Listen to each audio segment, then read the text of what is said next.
എല്ലാവർക്കും 4 ഇന്ത്യയുടെ മറ്റൊരു PSC ഓൺലൈൻ ക്ലാസ്സിലേക്ക് സ്വാഗതം. നമ്മൾ ഇന്ന് പഠിക്കാൻ പോകുന്നത് ഫിസിക്സ് അഥവാ ഭൗതിക ശാസ്ത്രവുമായി ബന്ധപ്പെട്ട് വിവിധ മത്സര പരീക്ഷകൾക്ക് തയ്യാറെടുക്കുന്നവർ അറിഞ്ഞിരിക്കേണ്ട അടിസ്ഥാന കാര്യങ്ങളെ പറ്റിയാണ്. അപ്പോൾ നമുക്ക് ക്ലാസ്സിലേക്ക് കടക്കാം. ഭൗതിക ശാസ്ത്രത്തിന്റെ പിതാവെന്നറിയപ്പെടുന്നത് ഐസക് ന്യൂട്ടൺ. ആധുനിക ഭൗതിക ശാസ്ത്രത്തിന്റെ പിതാവെന്നറിയപ്പെടുന്നത് ആൽബർട്ട് ഐൻസ്റ്റീൻ. ഭൗതിക ശാസ്ത്രത്തിന്റെ പിതാവ് ഐസക് ന്യൂട്ടണും എന്നാൽ ആധുനിക ഭൗതിക ശാസ്ത്രത്തിന്റെ പിതാവ് ആൽബർട്ട് ഐൻസ്റ്റീനുമാണ്. അന്താരാഷ്ട്ര ഭൗതിക ശാസ്ത്ര വർഷമായി ആചരിച്ച വർഷമാണ് 2005. അന്താരാഷ്ട്ര ഭൗതിക ശാസ്ത്ര വർഷമായി ആചരിച്ച വർഷമാണ് 2005. സ്ഥിതി ചെയ്യാൻ സ്ഥലം ആവശ്യമുള്ളതും ഭാരമുള്ളതുമായ ഏതൊരു വസ്തുവിനെയും പൊതുവായി പദാർത്ഥം അഥവാ ദ്രവ്യമെന്ന് പറയുന്നു. സ്ഥിതി ചെയ്യാൻ സ്ഥലം ആവശ്യമുള്ളതും ഭാരമുള്ളതുമായ ഏതൊരു വസ്തുവിനെയും പൊതുവായി പദാർത്ഥം അഥവാ ദ്രവ്യമെന്ന് പറയുന്നു. ഒരു വസ്തുവിൽ അടങ്ങിയിരിക്കുന്ന ദ്രവ്യത്തിന്റെ അളവാണ് പിണ്ഡം അഥവാ മാസ്. ഒരു വസ്തുവിൽ അടങ്ങിയിരിക്കുന്ന ദ്രവ്യത്തിന്റെ അളവാണ് പിണ്ഡം അഥവാ മാസ്. ദ്രവ്യത്തിന് പ്രധാനമായും 7 അവസ്ഥകളാണുള്ളത്. ഖരം, ദ്രാവകം, വാതകം, plasma, Bose Einstein condensate, fermionic condensate, quark gluon plasma. ഖരം, ദ്രാവകം, വാതകം, plasma, Bose Einstein condensate, fermionic condensate, quark gluon plasma. ഈ 7 അവസ്ഥകളെ കൂടാതെ പുതുതായി കണ്ടെത്തിയ ദ്രവ്യത്തിന്റെ 2 അവസ്ഥകൾ കൂടിയുണ്ട്. അവയാണ് ടൈം ക്രിസ്റ്റൽ, എക്സിറ്റോണിയം. അപ്പോൾ പുതുതായി കണ്ടെത്തിയ ദ്രവ്യത്തിന്റെ 2 അവസ്ഥകളാണ് ടൈം ക്രിസ്റ്റലും എക്സിറ്റോണിയവും. ഇനി എന്താണ് ഖരം എന്ന് നോക്കാം. നിശ്ചിത ആകൃതിയും വ്യാപ്തവുമുള്ള പദാർത്ഥങ്ങളെയാണ് ഖരങ്ങൾ എന്ന് പറയുന്നത്. നിശ്ചിത ആകൃതിയും വ്യാപ്തവുമുള്ള പദാർത്ഥങ്ങളെയാണ് ഖരങ്ങൾ എന്ന് പറയുന്നത്. എന്നാൽ നിശ്ചിത ആകൃതി ഇല്ലാത്തതും ഏതാകൃതിയിലും ഉൾക്കൊള്ളുന്നതുമായ പദാർത്ഥങ്ങളെയാണ് ദ്രാവകങ്ങൾ എന്ന് പറയുന്നത്. നിശ്ചിത ആകൃതി ഇല്ലാത്തതും ഏതാകൃതിയിലും ഉൾക്കൊള്ളുന്നതുമായ പദാർത്ഥങ്ങളെയാണ് ദ്രാവകങ്ങൾ എന്ന് പറയുന്നത്. എന്നാൽ നിശ്ചിത ആകൃതിയോ വ്യാപ്തമോ ഇല്ലാത്തവയും തന്മാത്രകൾ തമ്മിലുള്ള അകലം വളരെ കൂടിയതുമായ പദാർത്ഥങ്ങളെയാണ് വാതകങ്ങൾ എന്ന് പറയുന്നത്.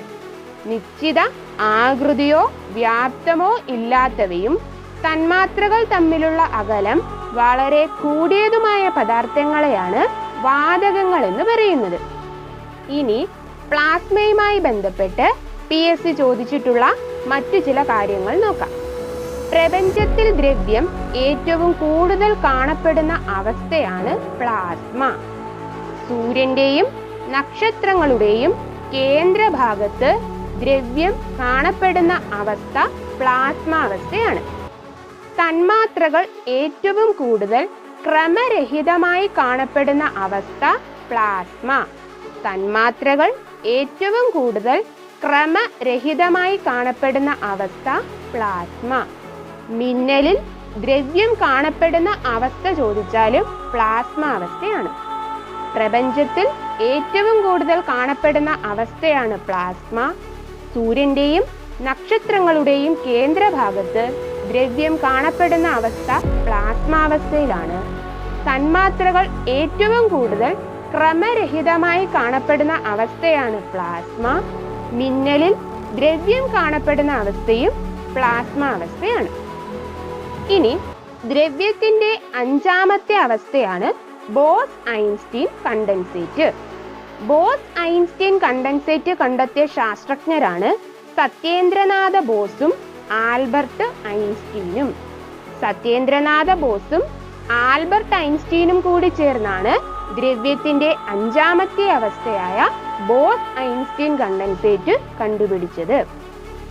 ഇനി താഴ്ന്ന താപനിലയിലുള്ള ദ്രവ്യത്തിന്റെ അവസ്ഥയാണ് ഫെർമിയോണിക് കണ്ടൻസേറ്റ്. താഴ്ന്ന താപനിലയിലുള്ള ദ്രവ്യത്തിന്റെ അവസ്ഥയാണ് ഫെർമിയോണിക് കണ്ടൻസേറ്റ്. എന്നാൽ വളരെ ഉയർന്ന താപനിലയിലുള്ള ദ്രവ്യത്തിന്റെ അവസ്ഥയാണ് ക്വാർക്ക്, ഗ്ലൂവോൺ, പ്ലാസ്മ. വളരെ ഉയർന്ന താപനിലയിലുള്ള ദ്രവ്യത്തിന്റെ അവസ്ഥ ഏതെന്ന് ചോദിച്ചാൽ അത് ക്വാർക്ക്, ഗ്ലൂവോൺ, പ്ലാസ്മയാണ്. ഇനി അടുത്തതായിട്ട് യൂണിറ്റുകളെയും അളവുകളെയും പറ്റി നോക്കാം. അളവുകളെ പൊതുവായി രണ്ടായി തിരിക്കാം. അടിസ്ഥാന അളവുകളെന്നും വ്യുൽപ്പന്ന അളവുകളെന്നും.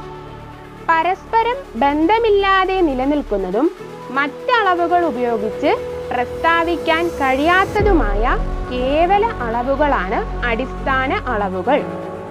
അടിസ്ഥാന യൂണിറ്റുകൾ ഉപയോഗിച്ച് പ്രസ്താവിക്കുന്നതോ അടിസ്ഥാന യൂണിറ്റുകളെ ആശ്രയിച്ച് നിൽക്കുന്നതോ ആയ യൂണിറ്റുകളാണ് വ്യുൽപ്പന്ന യൂണിറ്റുകൾ.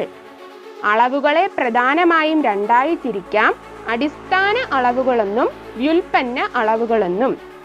പരസ്പരം ബന്ധമില്ലാതെ നിലനിൽക്കുന്നതും മറ്റളവുകൾ ഉപയോഗിച്ച് പ്രസ്താവിക്കാൻ കഴിയാത്തതുമായ കേവല അളവുകളെയാണ് അടിസ്ഥാന അളവുകളെന്ന് പറയുന്നത്. അടിസ്ഥാന യൂണിറ്റുകൾ ഉപയോഗിച്ച് പ്രസ്താവിക്കുന്നതോ അടിസ്ഥാന യൂണിറ്റുകളെ ആശ്രയിച്ച് നിലനിൽക്കുന്നതോ ആയ യൂണിറ്റുകളെയാണ് വ്യുൽപ്പന്ന യൂണിറ്റുകൾ എന്ന് പറയുന്നത്. അടിസ്ഥാന അളവുകളുടെ യൂണിറ്റ് പ്രസ്താവിക്കാനുള്ള 3 രീതിയിലുള്ള അളവ് സമ്പ്രദായങ്ങളാണ് നിലവിലുള്ളത്. അടിസ്ഥാന അളവുകളുടെ യൂണിറ്റ് പ്രസ്താവിക്കാനായി 3 രീതിയിലുള്ള അളവ് സമ്പ്രദായങ്ങളാണ് നിലവിലുള്ളത്. അവയാണ് CGS, MKS, FPS. CGS, MKS, FPS. MKS സമ്പ്രദായത്തിന്റെ പരിഷ്കരിച്ച രൂപത്തെയാണ് SI സമ്പ്രദായം എന്ന് പറയുന്നത്.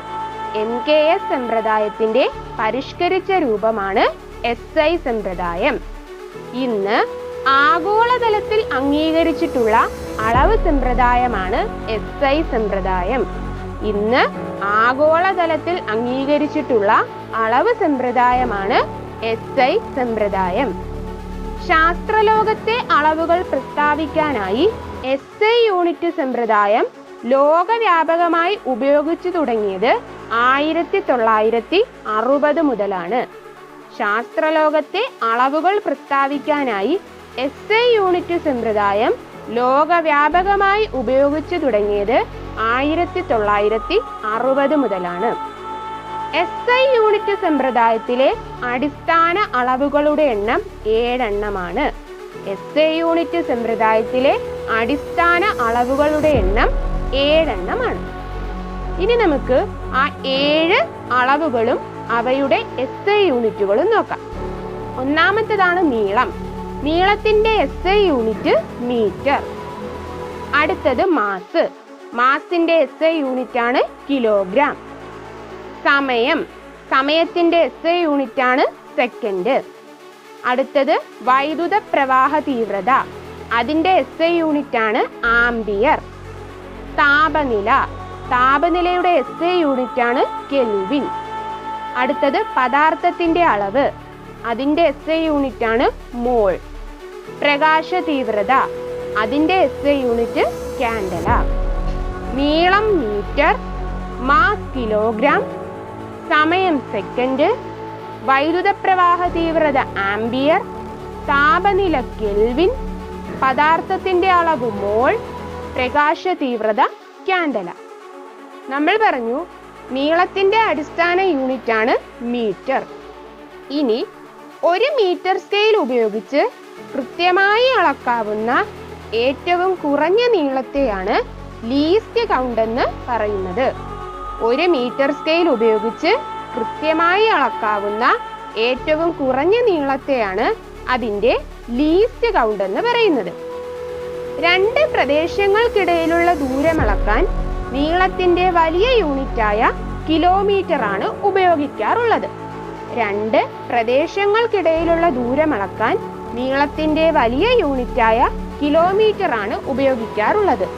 എന്നാൽ ഗ്രഹങ്ങളിലേക്കും നക്ഷത്രങ്ങളിലേക്കുമുള്ള ദൂരം അളക്കേണ്ടി വരുമ്പോൾ അസ്ട്രോണമിക്കൽ യൂണിറ്റ് പ്രകാശവർഷം, പാരാലിറ്റിക് സെക്കൻഡ് അഥവാ പാർസെക്ക് എന്നിവയും ഉപയോഗിക്കാറുണ്ട്. ഗ്രഹങ്ങളിലേക്കും നക്ഷത്രങ്ങളിലേക്കുമുള്ള ദൂരം അളക്കേണ്ടി വരുമ്പോൾ അസ്ട്രോണമിക്കൽ യൂണിറ്റ് പ്രകാശവർഷം, പാരാലിറ്റിക് സെക്കൻഡ് അഥവാ പാർസെക്ക് എന്നിവയും ഉപയോഗിക്കാറുണ്ട്. ഇനി എന്താണ് അസ്ട്രോണമിക്കൽ യൂണിറ്റ്? ഭൂമിയിൽ നിന്നും സൂര്യനിലേക്കുള്ള ശരാശരി ദൂരത്തെയാണ് ഒരു അസ്ട്രോണമിക്കൽ യൂണിറ്റ് എന്ന് പറയുന്നത്. ഭൂമിയിൽ നിന്നും സൂര്യനിലേക്കുള്ള ശരാശരി ദൂരമാണ് ഒരു അസ്ട്രോണമിക്കൽ യൂണിറ്റ്. ഈ ദൂരം ഏകദേശം 15 കോടി കിലോമീറ്റർ ആണ്. അപ്പോൾ ഒരു അസ്ട്രോണമിക്കൽ യൂണിറ്റ് എന്ന് പറഞ്ഞാൽ 15 കോടി കിലോമീറ്റർ ആണ്. പ്രകാശം ഒരു വർഷം കൊണ്ട് സഞ്ചരിക്കുന്ന ദൂരത്തെയാണ് പ്രകാശവർഷം എന്ന് പറയുന്നത്. പ്രകാശം ഒരു വർഷം കൊണ്ട് സഞ്ചരിക്കുന്ന ദൂരത്തെയാണ് പ്രകാശവർഷം എന്ന് പറയുന്നത്. ഒരു സെക്കൻഡിൽ 3 ലക്ഷം കിലോമീറ്റർ ആണ് പ്രകാശം ശൂന്യതയിലൂടെ സഞ്ചരിക്കുന്നത്. ഒരു സെക്കൻഡിൽ 3 ലക്ഷം കിലോമീറ്റർ ആണ് പ്രകാശം ശൂന്യതയിലൂടെ സഞ്ചരിക്കുന്നത്. അതായത് ശൂന്യതയിലൂടെയുള്ള പ്രകാശത്തിന്റെ വേഗത എന്ന് പറയുന്നത് 3 × 10⁸ മീറ്റർ പെർ സെക്കൻഡ് ആണ്. ശൂന്യതയിലൂടെയുള്ള പ്രകാശത്തിന്റെ വേഗത എന്ന് പറയുന്നത് 3 × 10⁸ മീറ്റർ പെർ സെക്കൻഡ് ആണ്. ഇങ്ങനെ 3.26 പ്രകാശവർഷം ചേരുന്നതാണ് ഒരു പാർസെക് എന്ന് പറയുന്നത്. അപ്പോൾ ഒരു പാർസെക് എന്ന് പറഞ്ഞാൽ 3.26 പ്രകാശവർഷമാണ്. പ്രകാശം ഒരു വർഷം കൊണ്ട് സഞ്ചരിക്കുന്ന ദൂരമാണ് പ്രകാശവർഷം.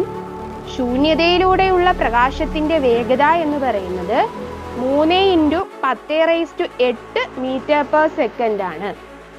ഒരു പാർസെക് എന്ന് പറയുന്നത് 3.26 പ്രകാശ വർഷമാണ്. ഇന്നത്തെ ക്ലാസ് എല്ലാവർക്കും പ്രയോജനപ്പെട്ടു എന്ന് കരുതുന്നു. ക്ലാസ് ഇഷ്ടപ്പെട്ടുവെങ്കിൽ വീഡിയോ ലൈക്ക് ചെയ്യുക. കമന്റ് ബോക്സിൽ നിങ്ങളുടെ വിലയേറിയ അഭിപ്രായങ്ങൾ രേഖപ്പെടുത്തുക. പുതിയ ക്ലാസ്സുകൾ ലഭിക്കുന്നതിനായി ഞങ്ങളുടെ ചാനൽ സബ്സ്ക്രൈബ് ചെയ്യുക.